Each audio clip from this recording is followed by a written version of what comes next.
Былтыр мамлекеттик кызматкерлер жергиликтүү бийлик өкүлдөрү үчүн медиа маалыматтык сабаттуулук боюнча окутууларды өткөрүү муктаждыгы келип чыккан. Мындай окутуулар Кыргызстанда алгачкы жолу өткөрүлүп, жамааттык ЖМКлардын бирлиги тарабынан ЮНЕСКО уюмунун колдоосу менен ишке ашырылууда.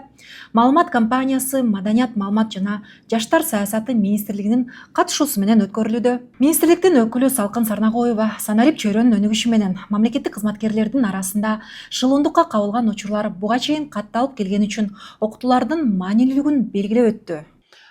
Биз эмне үчүн мындай окутууларды өткөрүүнү чечтик? Себеби күн сайын чоң көйгөйлөргө туш болобуз. Керек болсо министрликте иштеген кесиптештерим көп каражатынан ажырап калды. Мындай учурларды алдын алуу, медиа сабаттуулукту жана сынчыл ой жүгүртүүнү арттыруу максатында ушундай тренингдер өткөрүлдү. Көптөгөн мисалдарды карап чыктык. Катышуучулар бийлик органдарынын өкүлдөрү болгонуна карабай, жалган маалыматка туш болсо да, аны текшерүү керектигин билбегенин белгилешти. Окутуулардын жыйынтыгында мамлекеттик кызматкерлер фейк маалыматка туруштук берүү, шылуундун кайырмагына илинбөө үчүн маалыматты өз алдынча текшерүү жөндөмдөрүн үйрөнүшкөн. Долбоор кастык тилин таанып билүү, улуттар аралык диалогду өнүктүрүү үчүн жарандардын жана жергиликтүү бийлик органдарынын медиа сабаттуулугун жогорулатууга багытталган. Ушул 2024-жылы биз мамлекеттик кызматкерлер менен дагы, ошондой эле алыскы аймактарда жашаган адамдар менен дагы жолугушуп, атайын изилдөөлөрдү жүргүзгөнбүз.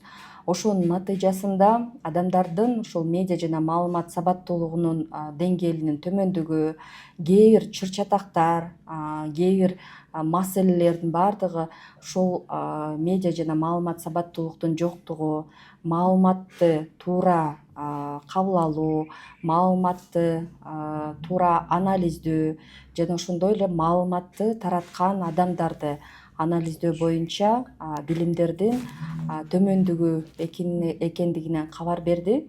Биздин уюм ушул ЮНЕСКОнун колдоосу астында иш-чараларды жүргүзүп, мына ушундай жыйынтыкка келдик.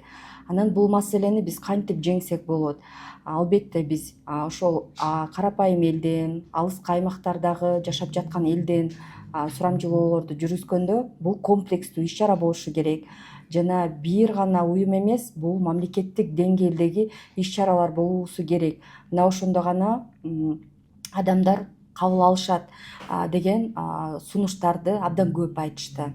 Анан биз ойлонуп, өзүбүздүн өнөктөштөр менен, эл аралык уюмдар, мамлекеттик уюмдар менен ойлонуп, бул мамлекеттик деңгээлге киргизүү үчүн ушул Маданият маалымат жаштар саясаты министрлиги менен абдан тыгыз байланышта иш алып барып, 2024-жылы министрлер кабинети 25-жылга мына ушул мамлекеттик кызматкерлер үчүн медиа жана маалымат сабаттуулук боюнча маалымат кампаниясын өткөрүү боюнча план кабыл алды. Окутуулар үстүбүздөгү жылдын март айынан тарта 7 облуста өткөрүлгөн.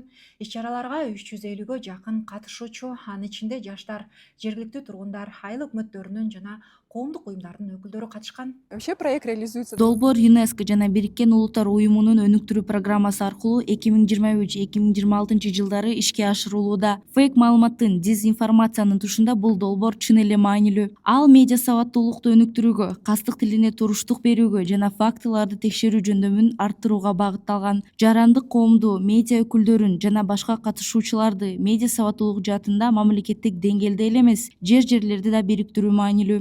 Себеби учурда баарыбыз Санарип коммуникация, Санарип платформа доорунда жашап атабыз. Фейк маалымат көп экенин баарыбыз түшүнүп атабыз. Мындан тышкары конфликтке, чыңалууга түрткү болчу дагы себептер көп. Ал эми медиа сабаттуулук мындай көрүнүштөрдү алдын алууга жардам берет. Конфликтов на местах.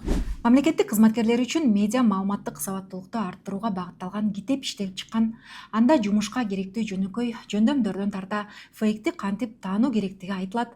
Мындан тышкары эмоционалдык интеллект, социалдык тармактардагы баракчаларды туура алып баруу, колдонуучулардан келген терс пикирлерге натыйжалуу жана туура жооп берүү, шылуундуктун белгилерин таанып билүү сыяктуу кеңештер камтылган. Колдонмонун автору Айгүл Болотова китеп жөнөкөй тилде жазылганын белгилейт.